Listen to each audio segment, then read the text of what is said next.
This is St. Louis on the Air from St. Louis Public Radio.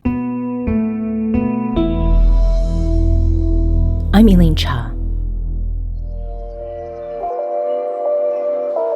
Certain books take on a life bigger than even their authors imagined, works that do the opposite of collecting dust. In fact, new editions must be written to keep pace with changing times, new audiences, developing needs, so much so that latter versions can look almost completely different. Shelly Tochluk's Witnessing Whiteness, The Journey into Racial Awareness and Anti-Racist Action, exemplifies that phenomenon. And St. Louis has been a huge part of what's made that true, both for the book and the YWCA-based program that's been developed around it. That's why the author has come to SDL to do her first speaking engagements around her newest book, Being White Today, a roadmap to a positive anti-racist life, which will be released on June 14th. Now, before we open up that particular roadmap, it's important to get a lay of the land, if you will, and get some background on witnessing whiteness in our area. Mary Ferguson is a St. Louis native who's been deeply involved in nearly every facet of the Witnessing Whiteness program since 2014. She joins us today to provide key notes about its development over the years. Mary, welcome to the show. Thank you, Elaine. Happy to be here. I noted that Witnessing Whiteness is a book and a program. Mary, please tell us briefly how you've described Witnessing Whiteness to folks who are totally new to it. The program itself is one that I describe as understanding the role that white people play in the operation of racism. Often the approach, I think, from people who are interested in seeing change in the community is to look outward and think about conditions that are uneven, unfair, have a history of how we've created disparities. And they'll want to go straight to the communities most affected by those disparities and do good work. Okay. And what we've been able to convey with the Witnessing Whiteness program is over time and in the creation of both the categories of race and the policies that upheld racism, white people have played a role, and it's important to know the history of that role. And then from your own self-awareness, move to action. But we like to talk about being more aware, being more reflective, and then being thoughtful in your action and working in solidarity with communities of color, not going in as someone who has a solution, but someone who's willing to work alongside and learn alongside people. Right. So that is sort of what the program is aiming to do all around. But it starts with a book. And in what ways is Witnessing Whiteness different from a book club? I think there's a couple of ways that we differ. In some ways, it can be comparable to book club. I don't know. Everybody's book club is a little different. Some are very social. In this, we do focus on the reading. The reading is our jumping off point, and it's what people can share in common. They're bringing their own experiences and their own background to it, but they have the reading as a starting point for sharing their perspectives and sharing their understanding and reflecting back, how does this show up in my own life? So it is less definitive and more generative. It definitely is. We have a curriculum, and we have worked on that over the years to be both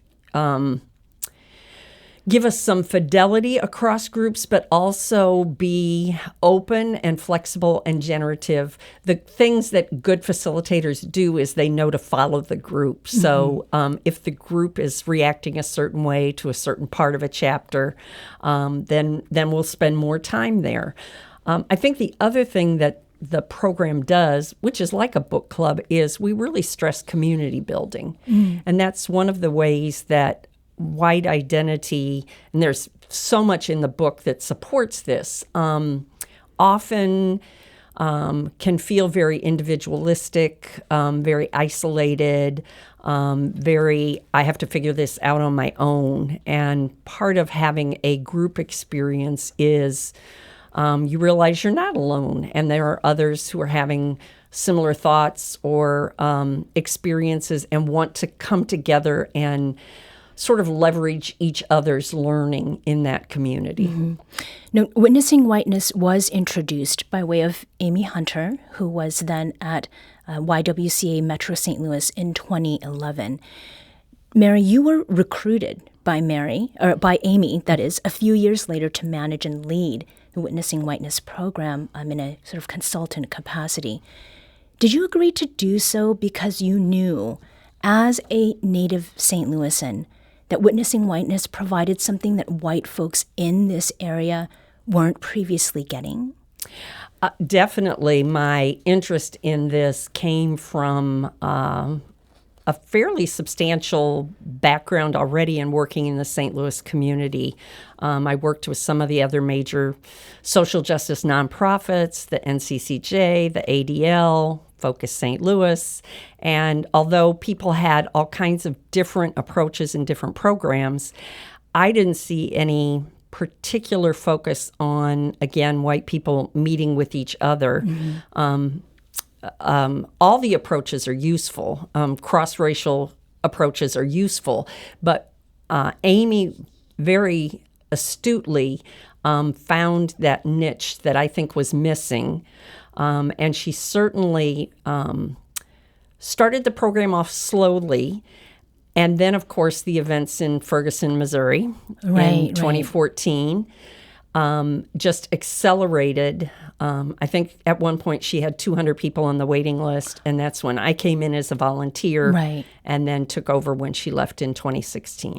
So there was a lot of media attention, I mean, not just locally, nationally, internationally, around the Ferguson uprising that happened after Mike Brown was killed, and that was in August of 2014. That media attention, coincided with very significant events, and you've just talked about coming in at a particular time. Mary, can you talk about the times that Witnessing Whiteness as a program has hit peaks in interest and participation? This is something I'm really interested in, Elaine, because over time we can chart, and I can name events both local and national. 2014, of course, was a start. 2017 is when we had the Stockley verdict in St. Louis. 2017, within months of the Stockley verdict, we also had the events in Charlottesville. We had the Mother Emanuel massacre. We had many police-involved shootings. And so we would see, up until, of course, the summer of 2020, with George Floyd's murder, we would see peaks, and then as attention or events were not as close to home, sometimes we'd see a decrease in the number of groups we were offering.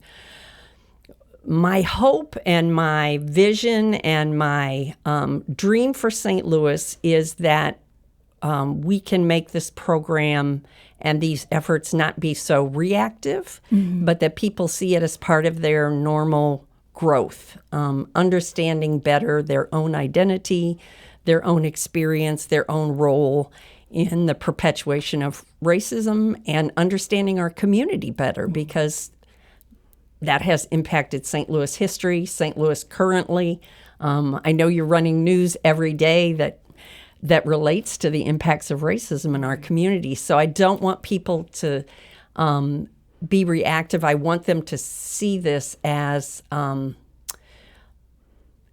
part of their growth and their interest and their contribution to building a better community here.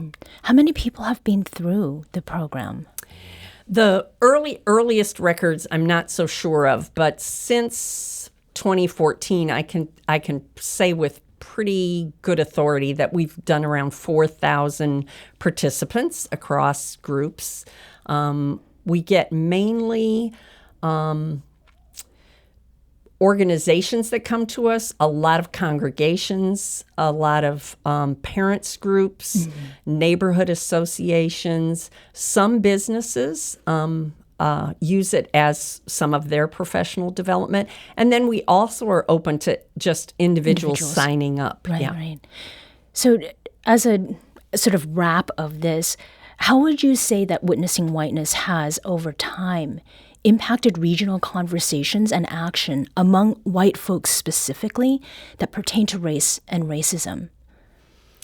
I think there's just a greater awareness and willingness to both speak up and then to act. People come to the program, even if they come unaffiliated as an individual, they still have their church community or their school community or their neighborhood association. And what we have found, and we have research, St. Louis University partners with us on that, we have found that people more often ask questions, point out places where they're wondering if this is the impact of racism, the way a policy is set or the way a process is working. And so I think what we're seeing is normalizing a lens that asks the questions about what's the impact of race and racism in these conversations and in the way our organizations operate. Mary Ferguson is a St. Louis native who has worked as a consultant for YWCA Metro St. Louis, facilitating and managing the Witnessing Whiteness program. Thank you so much, Mary. Thank you. We need to take a quick break here. When we return, we'll talk with author Shelly Tochluk about her best-known book and the program it inspired, and its relationship to her book coming out next month, Being White Today. This is St. Louis on the Air on St. Louis Public Radio.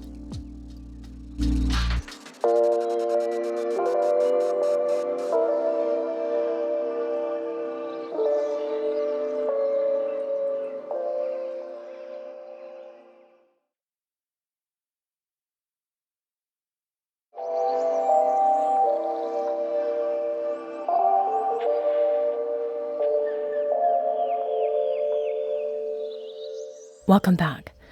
Before the break, we discussed the local significance of Witnessing Whiteness, a book and program created expressly to give white folks a way to talk amongst themselves about white identity, race, and racism on individual and community levels. We also talked about how Witnessing Whiteness has contributed to where white St. Louis residents are when it comes to regional conversations and action around race and racism. Now, at the top of the segment, I opened with a note about some books taking on a life of their own, and that Witnessing Whiteness is an example of that. And it just so happens that today we have Witnessing Whiteness's author herself, Shelly Tochluk, here in studio to speak briefly to that life and to connect dots to her newest forthcoming book, Being White Today, a roadmap to a positive anti-racist life. Shelly, welcome back to St. Louis, and welcome to St. Louis on the Air. Thank you for having me. I know that you and Mary have talked over the years about Witnessing Whiteness. And as we sit here together in St. Louis in May of 2023, is there anything, Shelly, you've heard today that really strikes you as the author of Witnessing Whiteness as something that's worth underscoring? You know, I have been in touch with Mary for a number of years now, and so I actually feel like I get to call her a friend. And what I would want to underscore is the fact that the reason that this book is still being used as it is because of the work of the YWCA here in St. Louis. And it is because of that work that I took on the job of revising it to make it a third edition. If not for St. Louis's program, I probably would not have done so. Oh, okay. And from what I understand, it's the second edition that has been used here and elsewhere. That third edition is quite different from the original and even from the second edition. What are those differences? Well, things have changed markedly in the last 10 years, and I spent a good long time telling the publisher there was no reason to offer a new edition, that the essential fundamentals of racism in the U.S. hadn't changed, and so I thought that I didn't want there to be a higher price point, to be completely honest. Okay. And then once George Floyd was murdered in 2020 and people began flocking again to the work, I was invited to do a program in my own area using the book, and I reread it again, anew. And it was at that point where I realized I didn't want anybody to read that version ever again. Okay. And the biggest changes are, the rise of the more extremist versions of racism taking a priority in our consciousness, as well as the last 10 years of uplift of Black Lives Matter, the conversations around white privilege, white fragility, white supremacy. These are all now common terms that we are hearing in a national conversation. That was not true when the first and the second editions were put forward. And so a completely different conversation is necessary now around race identity because white people are called to make sense of it a lot more readily than we were previously.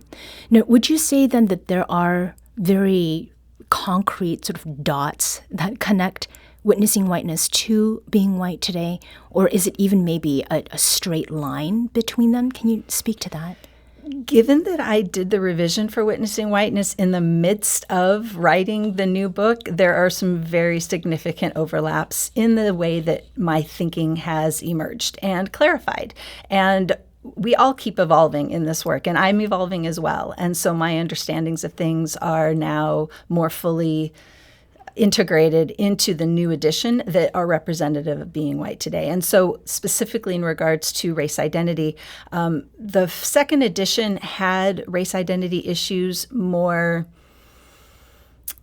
subtly infused. It wasn't made as explicit, whereas now I think us collectively as white people having an explicit conversation, understanding the patterns and the characteristics of different positions and how we move from one to another and how that informs how we not only experience ourselves but relate to others and engage with others. I think the explicitness around that is much more necessary, and so that is infused in both books.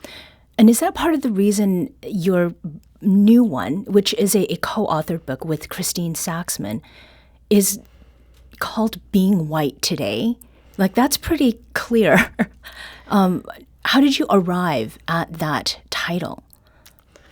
That title does capture the fact that there is something happening today that was not true exactly 10 years ago. And so this really is a contemporary moment book about what it means to be white and what I and Christine are hoping to articulate and bring together are understandings about how the uplift of both the more extremist versions of racism are pushing and pulling people, especially those who haven't given a lot of consideration to race, toward one side, as well as the more anti-racist versions of conversation are offering a lot of language that, quite frankly, for people who aren't paying attention, gets very confusing. And so this book is really designed to go step by step through the racial identity process for white people and uplift and orient toward what are the different messages that people get and how do people navigate them, both so that we as white people can stay resilient on the road toward anti-racism and so that we can help other people take on a more anti-racist stance as well. So talk a little bit about the roadmap part of it, because it is the subtitle of the book. How does the structure or the form of this newest book serve its function? Yes. So the book itself has a couple of chapters that are really designed to give the lay of the land. Why is this even necessary? What prompted us to be looking at things this way?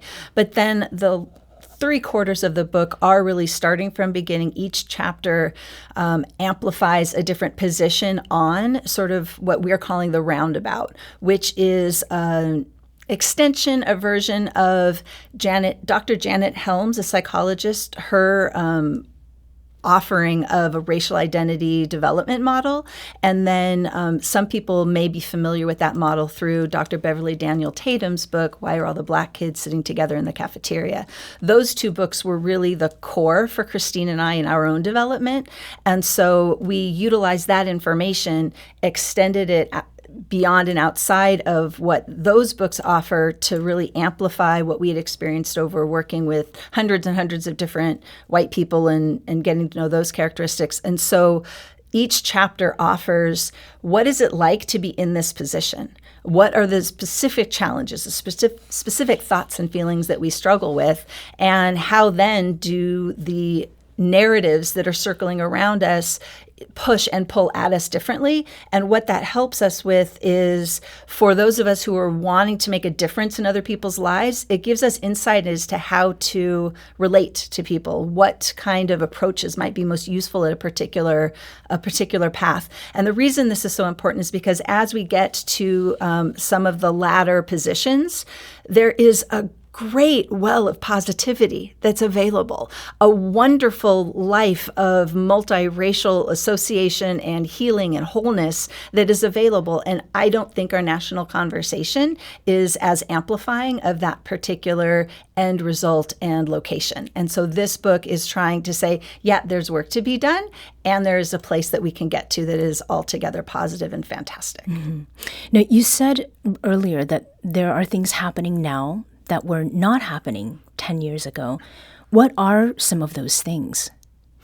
Well, I think that the amplification and the takeover that the hate groups have been successful in doing, both in terms of the actual on-the-ground hate groups recruitment via social media with young people, within gaming communities, that in and of itself is significant. But if you look closely at them, which Christine and I did, and look at their approaches to recruitment, they had an entire theory about wanting to, quote unquote, shift the Overton window, which was essentially to shift the realm of what was acceptable debate within a national conversation. And through 2016 to now, they have absolutely done that, so that white nationalist messaging is actually part of the fodder for the normal debate these days. So that's one side of it. But at the exact same side, there's a completely other parallel conversation happening that is, I think, prompted largely with Black Lives Matter movement, as well as all the other social justice movements that are asking white people to recognize their location and how that relates to all of the other social justice-oriented movements that are intersecting. And so there really isn't a place where white people can go and pay attention to the goings-on of the world without being asked to think of themselves in terms of race. Mm-hmm. And that is not what was happening 10 years ago. We're speaking with Shelly Tochluk, who's the author of Being White Today, a roadmap to a positive anti-racist life. She's also the author of Witnessing Whiteness, which is a book that has been used by many St. Louisans who are exploring white identity, race and racism, how to have conversations about it, how to make it part of their lives. This may seem like an obvious answer because you've sort of talked about it in many ways throughout our conversation so far. But I think it's worth addressing very directly. Who is this book for, Shelly?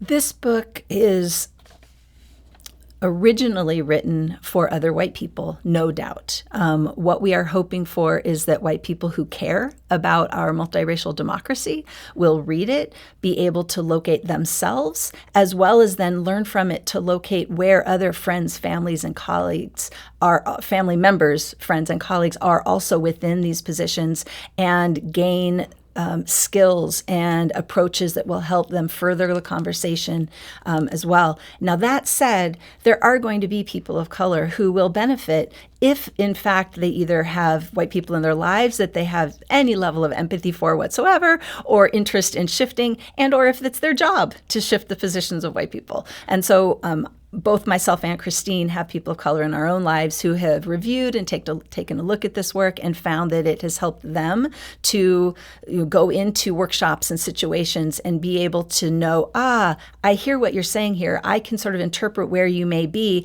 And so I'm going to take a different tack to be able to begin a conversation in a different way.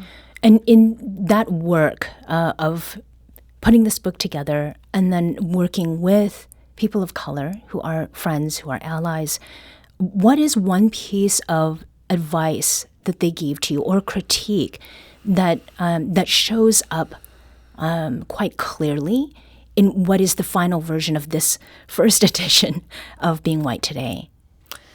I think the biggest thing that we were able to do was ground this work in a sense of preparation, empathy, that these conversations aren't things you just launch into because someone happens to say something to you, but that actually grounding ourselves in a sense of empathy helps us reach out to the person in front of us with care, knowing that there's a whole lot going on for them under the surface, and that if we can understand what feels like resistance or defensiveness as fear and lack of understanding in a deep way, then we can try to find a value connecting point to begin. Now, Shelly, you have lived nearly all your life in Southern California, Orange County, and Los Angeles, to be more specific. And so naturally, the character-driven scenarios or stories that you've contributed to the book, Christine Saxman is based in Chicago, from what I understand, but the ones that you've contributed come from that very specific place. Now, as folks here in the St. Louis region and more broadly in the Midwest read this work, how much does that location specificity matter? Because of how white nationalists and anti-racists are moving their messages through social media, I'm not sure that it does. I think that what we are facing are national issues, and so the scenarios that are offered are not as location specific as one might imagine. And is there maybe one that you can share that you feel it transfers over pretty easily to anywhere in the country, even though it may have come from someone you had interaction with in LA? For example, so one of the really interesting things about this book is that it does create fictionalized characters. There's 4 fictionalized characters that you follow as they move through their own racial identity development.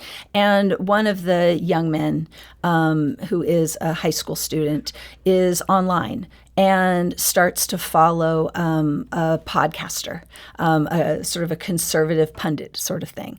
And so as this youngster is hearing certain messages that are confusing, they are about race, they are not necessarily in line with other things that he's hearing in other locations, but he starts to react and put some things out in a social media post that he thinks is fine and good and worthwhile, and doesn't really understand that there's going to be some trouble with that. And then there is Met, another character, who is in a different position of racial identity, very much feeling herself to be an anti-racist person, but the way she's acting out her anti-racism is to sort of call out and clap back against people that she sees putting things online that might appear to be racist. And so the interaction and exchange between two of them ends up being quite an revealing illustration of what happens when someone in one particular position is overly harsh to someone who's in a learning position,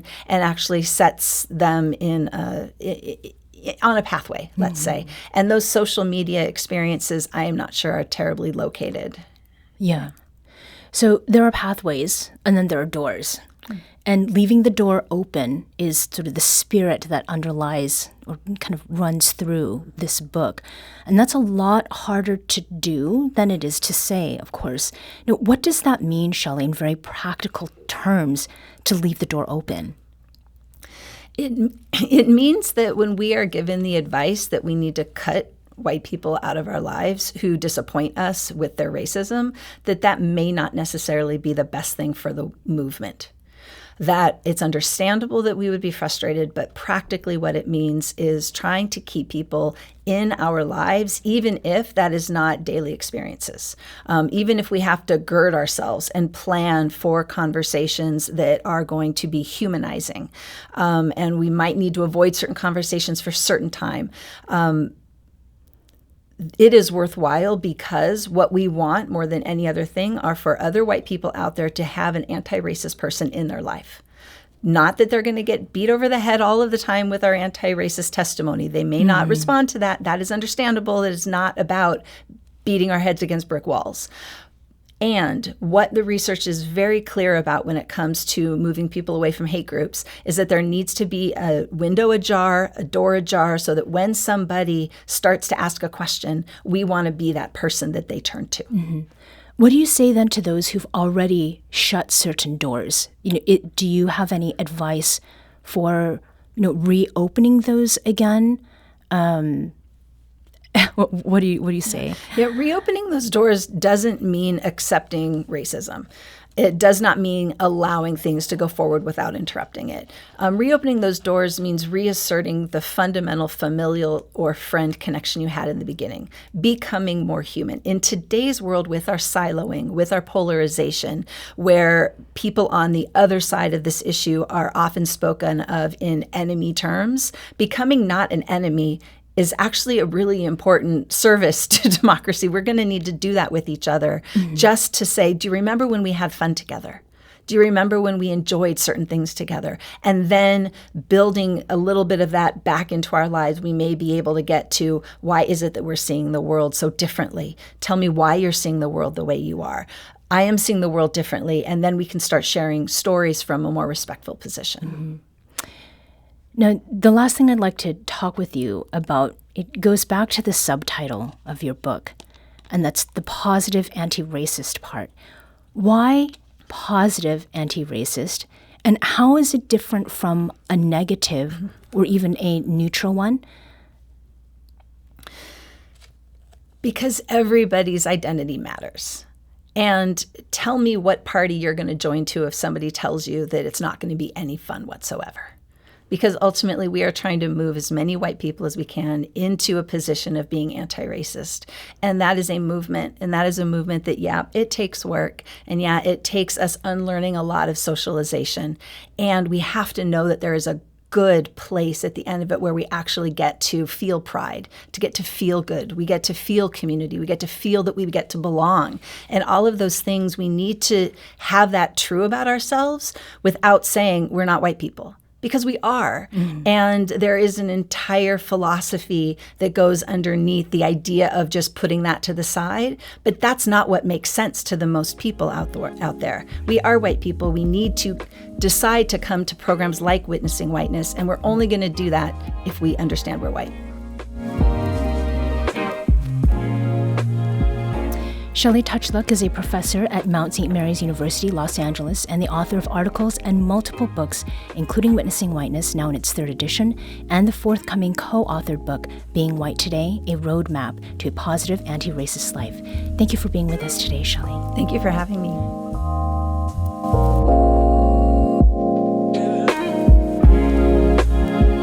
This segment was produced by Elaine Cha.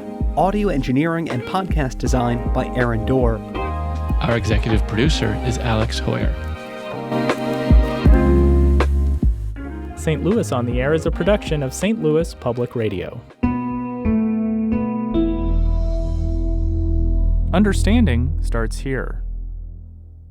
Our podcast proudly supports St. Louis artists by using music from Life Creative Group.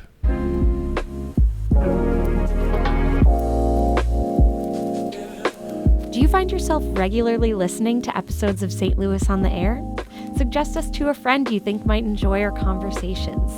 And leave us a review and rating on Apple Podcasts on the App Store. It's the simplest way to help people discover our show. Thanks. St. Louis Public Radio is a member-supported service of the University of Missouri St. Louis.